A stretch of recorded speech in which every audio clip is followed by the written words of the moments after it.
What actually happened is that there was the attacker was actually in their vehicle. Wow. They pulled up next to a police officer, came out of the car, and just started shooting. Wow. They just started shooting. So they just started shooting at the police car. The police officer, he died. He actually passed away. Oh, and 2 people were actually wounded as well. So sad to hear from the attack. And I heard that the actual attacker was killed too, right? Yes, he actually passed as well. What people have been reporting is that Islamic State, they quickly claimed responsibility for this attack. So ISIS, they're stating that they're responsible for this attack that occurred in Paris, France. So ISIS is involved. Yes. Let me give you guys a quick background. One thing you must understand is that even in France, it's of course a Western country. Yes. Now, the same methods that we apply over here in terms of counterterrorism, anti-terrorism, is probably what they apply there. Yes. So if you see a country, a Western country who works in the United States that's drowning in terrorist attacks, then it does seem to suspect suspicion, or at least risk, or at least a yellow alert on the forefront here. It's like, man, if they're breaking the defense over there, what's going to happen? In addition to that, some of these people may even be, refugees. And it's baffling how ever since 2014, if you guys remember the Toulouse incident, ever since then, I think it was an Algerian French citizen. Yeah. Ever since then, France has been going through multiple terrorist attacks, all the way till I think it was even July, where almost 86 were killed in Nice. Wow. So, man, talking to now today, and ISIS boldly is like, yeah, that was us too.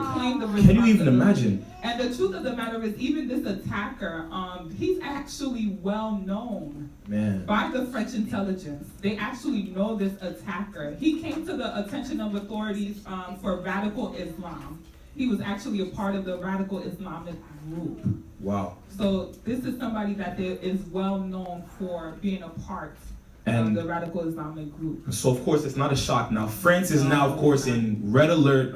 They're emergent state of emergency at this moment. Yeah. Meanwhile, their election is 3 days from now. Yes. And this election is so crucial, not just for France but for Europe, because number one, their president's approval rating, the current president is at 4%, an all-time low. Wow. And that's like the good polls. The other polls is at 0, so he's not even running for re-election. But of course, you can understand the number of terrorist attacks and what's going on in their economy. A lot of European countries are really drowning. Yeah. But then when you come into now these terrorist attacks, that's going to be low tourism, which countries like France, they make a lot from that. Not terrorists, terrorism. Right.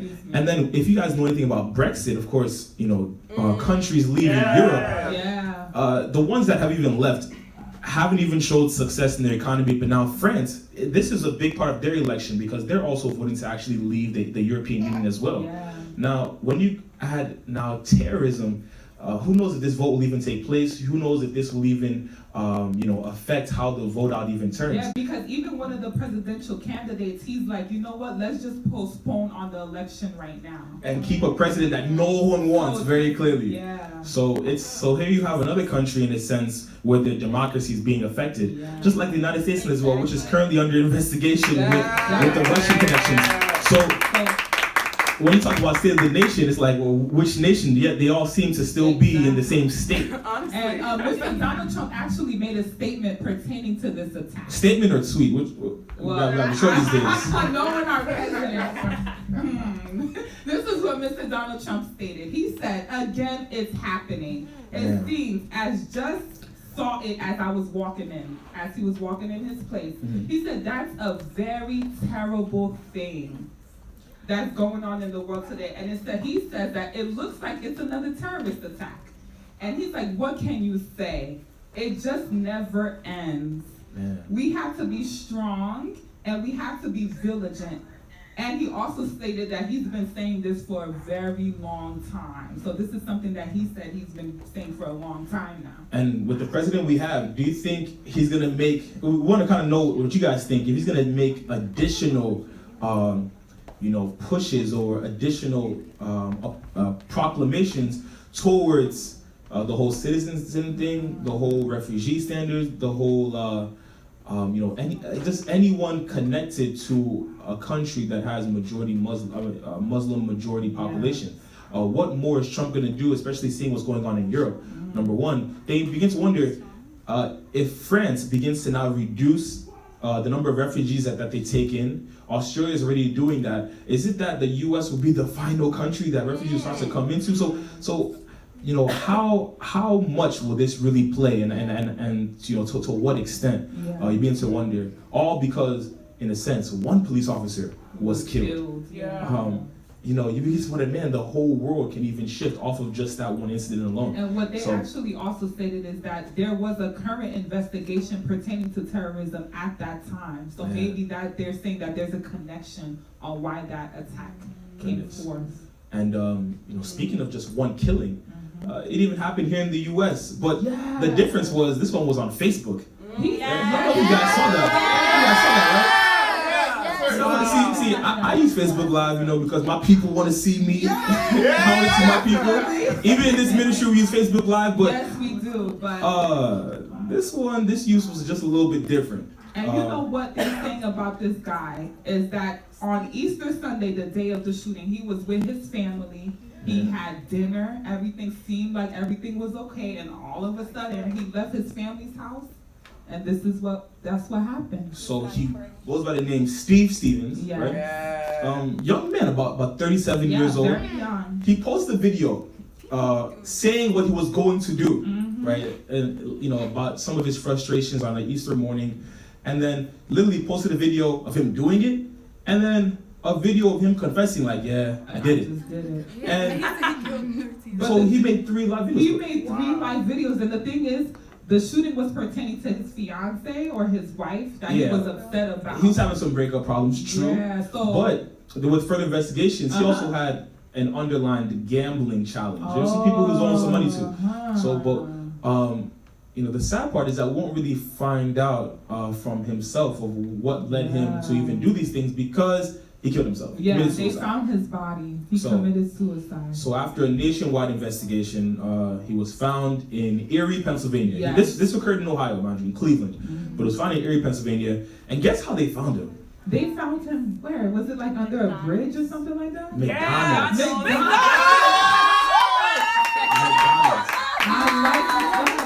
I mean, like, McDonald's is saving lives.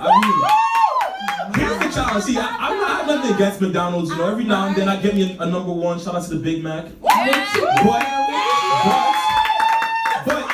when there's $50,000 for anyone who can give information leading to that person's arrest, you probably don't want to be at a McDonald's, especially drive-through. You know, you're just pulling up. And the disrespectful thing about how he was caught, the disrespectful thing was that they told him, hey, your fries is going to be a little bit late. Just hold on for a second. He didn't even have a clue. He just stood. He said, no problem, I'll wait. He waited. It didn't trigger that, you know. We're calling? Nah, he was just focused on, this fries is about to be nice. But he literally waited, and, the police was reported. They called the police. You know, they came to him, they found him in the parking lot, waiting. Truthfully, this man was waiting. This 37-year-old man. Really waiting for his fries. I personally do want to find out if the lady because the $50,000 reward was connected to one who has information leading to his arrest. And technically, he wasn't arrested. He killed himself. Exactly. If I'm the employee, I want my $50,000. Personally, for me, I want my $50K. Because they they found his body. But there's been no official report or statement, even from the FBI or any national intelligence agencies, saying that they will award the McDonald's employee from the first window now, not the second window, the first window, when he's trying to get that cash. She spotted him straight up. Wow. We're not sure she's gonna get her money, so hopefully she does. I hope she does personally. She does.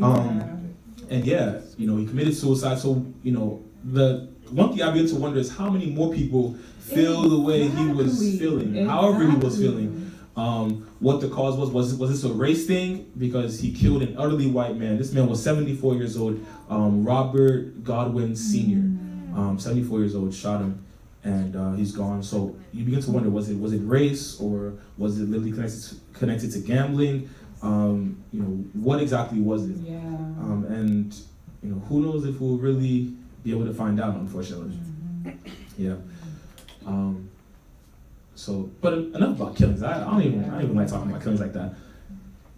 what else have you been hearing in the news today? I don't know if you are familiar with Bill O'Reilly. Oh my goodness, the Yes! Bill O'Reilly. Did you guys hear about that? Yes! Oh my God, Bill O'Reilly has been up against. He's been fired actually by Yes! Fox. Oh, some of y'all excited? Yes! Oh man, y'all like O'Reilly? Right? Y'all like Trump? Y'all like O'Reilly? Right? O'Reilly has been working for Fox for numerous of years, you know, and he has been up against a lot of sexual harassment cases that Fox actually paid off these people. More than $13 million. From sexual harassment cases We need that money against for ministry. Bill O'Reilly. Exactly. You know, bring that cash over here this way. And the interesting part was that, you know, mind you, Bill O'Reilly is known for coming at people. He's responsible really for a lot of people losing endorsements. You know, people have lost endorsements. People have lost jobs because of, you know, his platform is nationwide, is big time. When he attacks, numerous celebrities that he's come after, even connected to sexual assault. I think Chris Brown is one of the more familiar ones. When he decides to vet and come at a celebrity in this sense, man, they're as good as done in terms of their endorsements and just how much they make. But now, so only realize, man, this man was kind of doing the same thing. Exactly. Goodness. $13 million. So Fox and Century 21 Fox has backed in, you know, settling these sexual harassment cases. But at some point, enough was enough when one of the final ones, I think it was an African American lady, who is anonymous, and she claimed that, you know, he'd come to her desk and he'd make grunt noises like a wild boar. I don't know what a wild boar sounds like. I don't know. Do you know what a wild boar sounds like? Who knows what a wild boar sounds like? Okay. With the facial expression and that. So how do you go to someone? He said that he came to her desk and would do that, and then he'd call her hot chocolate. Call her hot chocolate. Make a grunt, a wild boar sound, and call her hot chocolate. Wow. So disrespectful. So disrespectful. That was the more recent one. Weeks ago, a lady named Wendy Walsh, said that he made inappropriate advances during a business meeting. And you know what inappropriate advances really mean, I'm not really sure. It could stem so far, but she filed a formal complaint. So there's been numerous formal complaints filed against him. Pastor Christian, it's not like this is the first time that this actually happened to Bill O'Reilly. But they let this thing drag all the way up to $13 million in lawsuits. Hey, listen. They should have addressed it the first time around. But do you know how much your O'Reilly factor produces? Exactly. That's what I was about to say. They didn't want to lose out. In the sense, but they have been. But then enough is enough, right? Exactly. Then when you look at it from another standpoint, you have to understand that, man, for him, they asked him, you know, how do you feel about all this? And he says it's a tremendous disappointment. There's no truth to this. Actually, his real quote was, "It's tremendously disheartening that we have to part ways due to completely unfounded claims." And he only agreed to these settlements because of his family, because he knows the embarrassment of his family. And now O'Reilly's lawyer, he's saying that O'Reilly's lawyer has said that he has evidence of a smear campaign. Okay, wait. The smear campaign, who's running this campaign? He said it's the left wing. It's the Democrats. They're the ones doing all this. And he has irrefutable evidence.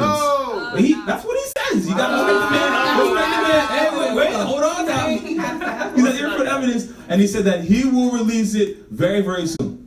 And if this means an innocent man getting his job back, potentially, because, listen, in the court of law, you're innocent until proven guilty. Even though it didn't go to court because it was settled. But at the end of the day, he has not been proven guilty in the court of law. Another investigation continues. It was settled, meaning he's not guilty. He's not guilty, but they paid him off, though. So if this evidence is produced, hopefully he does get his job back. You know, if there is evidence, irrefutable evidence, hopefully he does. And then speaking of the right wing, speaking of those who Bill O'Reilly used to, speak of, the Trump administration, someone else has left again. Yes. People are always, can they get this administration right? Wow. So who's next? Of course, you guys know that right here at Save the Nation, we've heavily discussed the Trump allegation, the allegations of the Trump campaign being connected to, potential coercion or collusion with the Russian government, and how they had done some hacking and digging around to help Donald Trump win. Now, the Justice Department is in charge of this investigation, working closely with the FBI. And the leader of this investigation, Mary B. McCord, has stepped down. Yes. So, finally, we hope that we have someone who was honest and with integrity to look at this matter bipartisan. And she's also the leader of the National Security Division, which is a branch of the Justice Department. And this division began in September 11, 2001. And this division is so important, the National Security Division, because they work with the FBI. What they do is they even send spies to Middle Eastern countries who even go into the prisons to get intelligence. A lot of the intelligence we get is even from prisons in the Middle East. So the National Security Division is really the ones who conducts a lot of these things. Now, when you have the leader of that division now running this investigation, stepping down, and they asked her for her reasons. She just said, it's time for her to leave, that she just wants to explore new career opportunities. What she said is that she plans to work in academia after leaving the government. Now? All of a sudden. When this investigation begins and we want information, Nunes just confessed to hiding details and giving it to Trump, and now we have this one person who we believe is going to focus on getting the details and the facts for us and work with the FBI. She's like, nah, I want to do something else. Doesn't that raise a red flag though? Of course. Like all of a sudden. Everybody fishy. I mean, then you begin to think like, man, can we just find something good? Right? I think we did though, in New York. Well, yes, Washington, it gets a little too much of Washington, but in New York, there's some good stuff I did. We did actually hear some good things. Did you guys hear about the new tuition? I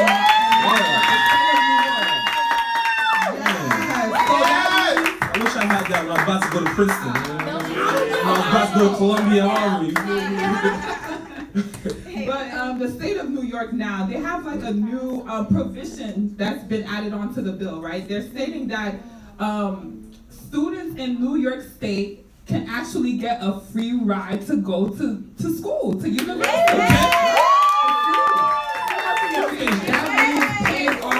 All the Coonies, all the Sunnis. All the Coonies. But what you mean? There's something else though. Kai. They have to stay and work and live in the state of New York for 4 years after graduation. They have to stay. That's not that bad though. I mean, but the thing is like if they don't stay that 4 years, they're obligated to pay that money back. So they have to live and stay in the state of New York for 4 years. But for my undergraduates who want to be doctors and lawyers like me, you have law degrees in the Holy Ghost. Now, but there's a reason why, Pastor, that they want that to happen. They have a legitimate reason. First and foremost, it was the Republicans in the state Senate that actually passed or pushed this bill forward. Are you serious? Yes, it was actually them that pushed it. Give them a hand of applause then. Even if it's at the state level, Exactly. Okay. But the reason behind this is that they're stating that a lot of people that actually graduate from the state of New York, once they receive that degree, they do not stay.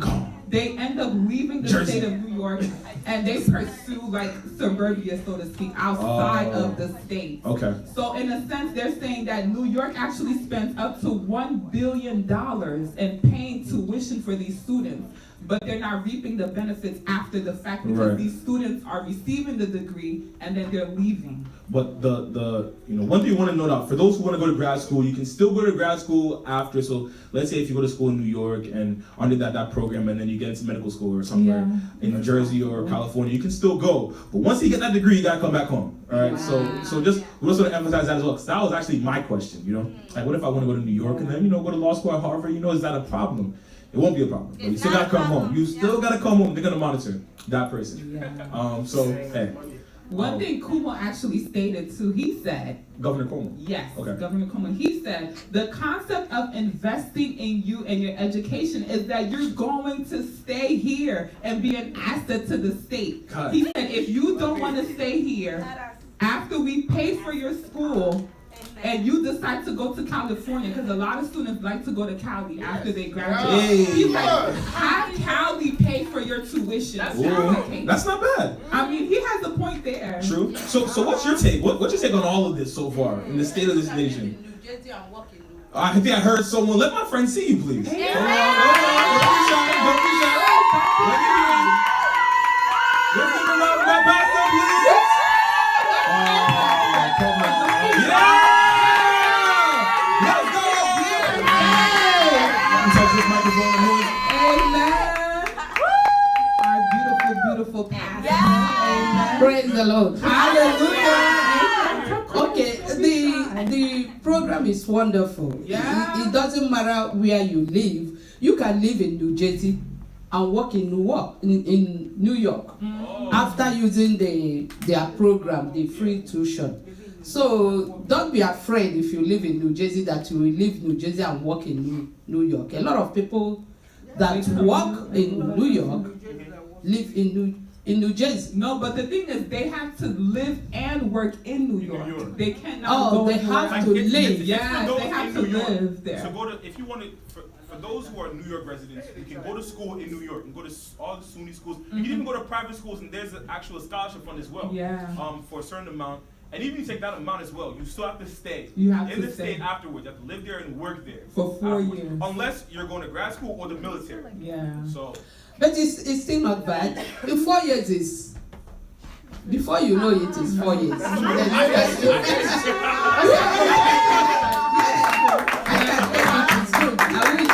wish Chris can give us that kind of. Hopefully they're Governor watching. Chris. Yes. I hope you heard what some of our New Jersey natives are requesting. Wink, wink, wink. Maybe if you're considering running for governor, consider the request of the population. Yes, the people have spoken. Yes. Although, so do we have any more takers? Maybe one more take in regards to everything going on? Well, if that's the case, I know that there was a lot of tough pill to swallow. Yes.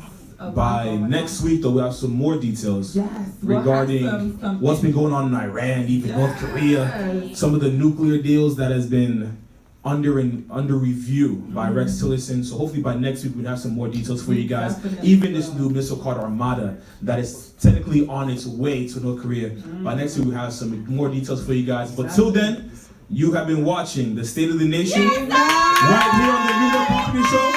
I am Pastor Christian. This is Prophet Sophie. Stay tuned for our next segments. This is the